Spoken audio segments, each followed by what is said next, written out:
Good morning, class 8. This is our first video of chapter number 7, human resources. आपका chapter है human resources, जो कि आपके geography का बुक का है। ठीक है। इस चैप्टर में हम पढ़ेंगे कि ह्यूमंस के जो रिसोर्सेज होते हैं उनके बारे में पढ़ेंगे। स्टार्ट करते हैं अपने चैप्टर को। Human have capability to recognize the utility of substances and convert them into resources. अब देखो, ह्यूमंस जो है मतलब इंसानों के पास इतनी कैपेबिलिटी होती है उनमें कि मतलब वो किसी भी सब्सटेंस को अपने लिए यूजफुल रिसोर्सेज में, संसाधनों में कन्वर्ट कर सकते हैं। ठीक है। That is why humans are considered are the most important resources. और इसीलिए जो ह्यूमंस होते हैं वो मोस्ट इम्पॉर्टेंट रिसोर्सेज बना सकते हैं। ठीक है। Human resources refers to the individual और work force within the organization which is responsible for performing particular tasks. Human resources or populations are not equally distributed. Only a few places are densely populated, whereas large areas have very less concentration of populations. Half of the world's population is living in 5% areas, where on 57% land only 5% population is living. देखो, अब humans क्या करते हैं, मतलब humans जो होते हैं अपने लिए जैसे जैसे उनकी ज़रूरतें होती हैं। ठीक है। जैसे उनकी ज़रूरत होती है उसके अकॉर्डिंग वो अपने लिए संसाधन को बनाते हैं। ठीक है। तो ऐसा मतलब इसमें क्या बताया गया है, human resources refers to the individual और work force within the organization which is responsible for performing particular tasks. Human resources or population are not equally distributed. मतलब कि ह्यूमन के जो रिसोर्सेज हैं, मतलब जितने भी संसाधन हैं, ठीक है, और जो हमारी पॉपुलेशन है, जितने हमारे जनसंख्या है और जो संसाधन है वो इक्वली डिस्ट्रीब्यूटेड नहीं है। मतलब ऐसा नहीं है कि जितने हमारे पास लोग हैं तो हमारे पास उतने ही संसाधन हैं। ठीक है। लोगों के मुकाबले, मतलब जितनी जनसंख्या है उसके मुकाबले हमारे जो संसाधन है वो कम है। ठीक है। अब क्या बोलते हैं, only a few places are densely populated, whereas large area have very less concentration of population. अब कोई कोई एरिया तो ऐसा है कि जहाँ पर बहुत सारे लोग रहते हैं, बहुत मतलब पॉपुलेटेड है वो एरिया, और कोई कोई जहाँ पर मतलब बहुत कम ही लोग रहते हैं। ठीक है। अब देखो, half of the world's population, अब वर्ल्ड्स की पॉपुलेशन का हाफ, जिसमें कि 57% लैंड पर सिर्फ और सिर्फ 5% पॉपुलेशन रहती है। ठीक है। आगे हम बात करते हैं डिस्ट्रीब्यूशन ऑफ पॉपुलेशन की। अब पॉपुलेशन की डिस्ट्रीब्यूशन किस तरह से किया गया है। Population distributions mean the pattern of where people live. अब पॉपुलेशन डिस्ट्रीब्यूशन का मतलब क्या होता है कि वो तरीका जिस तरीके से लोग रहते हैं। ठीक है। The world population distribution is uneven, places which are sparsely populated contain few people, places which are densely populated contain many people. अब वो जगह जहाँ पर बहुत ही कम लोग रहते हैं, ठीक है, specially populated places, different places to live. और वो जगह जो होती है वो जहाँ पे नॉर्मली जो जगह होती है रहने की उस जगह से अलग होती है। These are usually place with hostile environment. और ये अलग, वहाँ का जो एनवायरनमेंट होता है जहाँ पर कम लोग रहते हैं वो अलग होता है, जैसे कि एंटार्क्टिका। ठीक है। The place where are densely populated are habitable environments. और जहाँ पर ज़्यादा लोग रहते हैं, ज़्यादा जनसंख्या होती है, ज़्यादा पॉपुलेटेड होता है वो एरिया, वो हैबिटेबल, वहाँ पर एनवायरनमेंट कैसा होता है, हैबिटेबल, मतलब कि वहाँ पे इजीली लोग रह सकते हैं। ठीक है। जैसे कि फॉर एग्जांपल हमें दिया हुआ है यूरोप। नेक्स्ट है हमारा पॉपुलेशन डेंसिटी। अब पॉपुलेशन डेंसिटी क्या होता है, the population density is the measurement of the number of people in an area. Population density होता है कि किसी भी एरिया में कितने लोग रहते हैं उसको मेजर करना। ठीक है। Population density is calculated by dividing the number of people by area. Population density जो होता है वो एरिया के अंदर कितने लोग रह रहे हैं उनको उनका जो कितने लोग रह रहे हैं उसको डिवाइड करके जो कैलकुलेशन निकलती है वो हमारी होती है population density. Some area have a high population density while other have a low population density.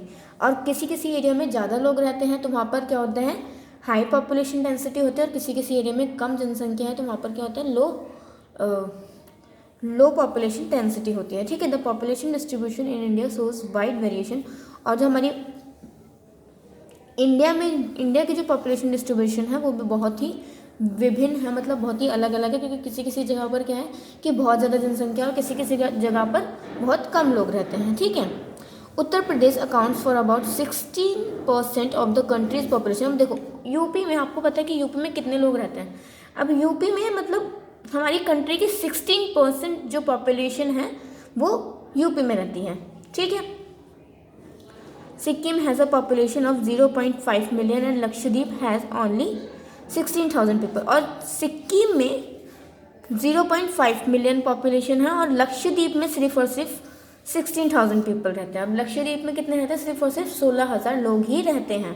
ठीक है, तो मतलब आपने देखा कि कहीं कहीं किसी किसी जगह पर इतनी सारी जनसंख्या है, ठीक है, और कहीं कहीं बिल्कुल कम है। Rajasthan has only 5.5% of the total population of India. और राजस्थान में पूरे इंडिया की सिर्फ 5.5% जनसंख्या ही रहती है। ठीक है,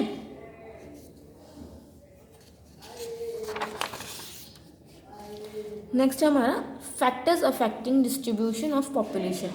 अब फैक्टर्स देखते हैं, मतलब पॉपुलेशन का डिस्ट्रीब्यूशन किस तरह से किया जाता है वो देखते हैं। several factors affect the distribution of population such as geographical, social, cultural and economic factors। अब जो इनके डिस्ट्रीब्यूशन किए जाते हैं वो पॉपुलेशन के जो डिस्ट्रीब्यूशन किए जाते हैं किस आधार पर किए जाते हैं, geographical, social, cultural and economic factors के अकॉर्डिंग। ठीक है, no single factor is responsible for the distribution of population but all the factors collectively influence the distribution of population. और कोई भी एक सिंगल जो फैक्टर है वो रिस्पॉन्सिबल नहीं है किसी भी पॉपुलेशन के डिस्ट्रीब्यूशन के लिए। सभी फैक्टर्स जो है वो उनके अकॉर्डिंग ही जो पॉपुलेशन है उनका डिस्ट्रीब्यूशन किया जाता है। देखो फर्स्ट है हमारा relief. Generally people prefer to live on plains than mountain and plateau.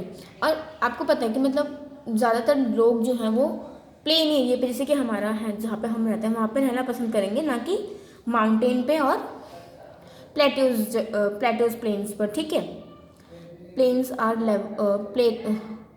Level and more suitable for agriculture, industries and other human activities. और प्लेन्स जो होते हैं मतलब जैसे हमारे भी जो जिस जगह पर हम रहते हैं यहाँ पर हम इजीली क्या कर सकते हैं, एग्रीकल्चर मतलब खेती बाड़ी कर सकते हैं, इंडस्ट्रीज बना सकते हैं, और बाकी ह्यूमंस की दूसरी जो एक्टिविटीज़ होती हैं वो भी कर सकते हैं। For example the northern plain of India are the most densely populated region of the world wide in mountain like the Himalayas. और देखो हमारा जो इंडिया का नॉर्थन प्लेन है वो हिमालय से ज़्यादा पॉपुलेटेड है। मतलब नॉर्थन प्लेन में इतने सारे लोग रहते हैं बट हिमालयस पर नहीं रहते, बिकॉज प्लेन जगह पर क्या होता है कि वो अपने जितनी भी एक्टिविटीज़ हैं, इंडस्ट्रीज़ हैं, वो सब इजीली उसको कर सकते हैं, मतलब इजीली उसको खोल सकते हैं। ठीक है, नेक्स्ट हमारा आता है क्लाइमेट। अब देखो क्लाइमेट भी किसी क्लाइमेट भी एक इम्पॉर्टेंट मतलब वो है कि लाइक अगर मान लो कि कोई जगह है ज़्यादा ही गर्म है तो आप वहाँ पर भी रहना पसंद नहीं करोगे, वहाँ पर भी जो है बहुत कम जनसंख्या रहेगी क्योंकि वहाँ पर ज़्यादा गर्मी पड़ती है। और अगर किसी जगह ज़्यादा ठंड है तो उस जगह भी जो लोग हैं वो रहना पसंद नहीं करेंगे क्योंकि वहाँ पर ज़्यादा ठंड पड़ती है। वो ज़्यादा ये पसंद करेंगे कि मतलब नॉर्मल टेम्परेचर है, ना ज़्यादा ठंड हो ना ज़्यादा गर्मी हो। ठीक है, तो ये भी एक रीज़न है डिस्ट्रीब्यूशन ऑफ पॉपुलेशन का। ठीक है, देखो too hot, too cold, too wet and too dry areas are least populated. ये ज़्यादा गर्म, ज़्यादा ठंडे और ज़्यादा जो सूखे होते हैं, मतलब लाइक जहाँ पे पानी अवेलेबल नहीं होता, बहुत कम एरियाज होते हैं, तो ये वाले जो एरियाज होते हैं वो भी बहुत कम पॉपुलेटेड होते हैं। ठीक है, जैसे कि हो गया आपको बताया गया है unlike the areas with equable and temperate regions. Examples आपको दिए गए हैं Siberia, Sahara, northern part of Canada and Europe have low population due to extremes climate. और ये सारी जगह जो हैं इनके मतलब यहाँ पर बहुत ही कम पॉपुलेटेड, ये बहुत ही कम पॉपुलेटेड एरिया है बिकॉज इनके क्लाइमेट की वजह से। ठीक है, नेक्स्ट है हमारा natural resources. Natural resources like fertile soil, water and presence of minerals also affect the distribution of population. और नेचुरल रिसोर्सेज भी एक मेन रीज़न है डिस्ट्रीब्यूशन ऑफ पॉपुलेशंस का, बिकॉज ये भी एक अफेक्ट करता है डिस्ट्रीब्यूशन ऑफ पॉपुलेशन का। बिकॉज मान लो मतलब खेती, अगर हमें खेती करनी है, अगर हमें खेती करनी है तो नॉर्मल सी बात है कि जो उपजाऊ ज़मीन होगी वहाँ पर खेती होगी, है ना। जहाँ पर उपजाऊ ज़मीन नहीं होगी तो वहाँ पर तो लोग कम ही रहेंगे, बिकॉज वहाँ पर वो खेती नहीं कर सकते। ठीक है, वहाँ पर पानी नहीं है, तो ये सारी जगह जो है ये भी अफेक्ट करती हैं किसको, डिस्ट्रीब्यूशन ऑफ पॉपुलेशन को। नेक्स्ट हमारा आता है soil. Areas of soil, fertile soil like the river, valley and delta support higher population और they are conductive to agriculture. The Ganga Brahmaputra basin in India, Hwangho in China, Nile valley in Egypt and the great European plains are some examples. अब area जो fertile होते हैं but वहाँ पर river valleys होती हैं, उनका सपोर्ट होता है, तो वहाँ पर क्या है, ज़्यादा पॉपुलेशन होती है। जैसे कि क्योंकि वहाँ पर हम खेती बाड़ी कर सकते हैं, जैसे कि ये हो गया इंडिया में गंगा ब्रह्मपुत्र बेसिन हो गया, चाइना में होंगहो हो गया और इजिप्ट में नाइल वैली हो गया। ठीक है, एंड ग्रेट यूरोपियन प्लेन्स, ये कुछ एग्जाम्पल्स हैं। अब नेक्स्ट है हमारा water. Areas of abundant water like river, valleys support higher density of population while the areas of desert support very low density of population। अब देखो जहाँ पर पानी होगा उस जगह ज़्यादा लोग होंगे, क्योंकि वहाँ पर एग्रीकल्चर मतलब खेती बाड़ी करे जाना बहुत आसान हो जाएगा। ठीक है, और वहाँ पर लोग रहना ज़्यादा पसंद करेंगे, ना कि डेजर्ट एरिया में। ठीक है, नेक्स्ट हमारा मिनरल्स। अब minerals, the presence of minerals also attracts more people than the areas which are devoid of minerals।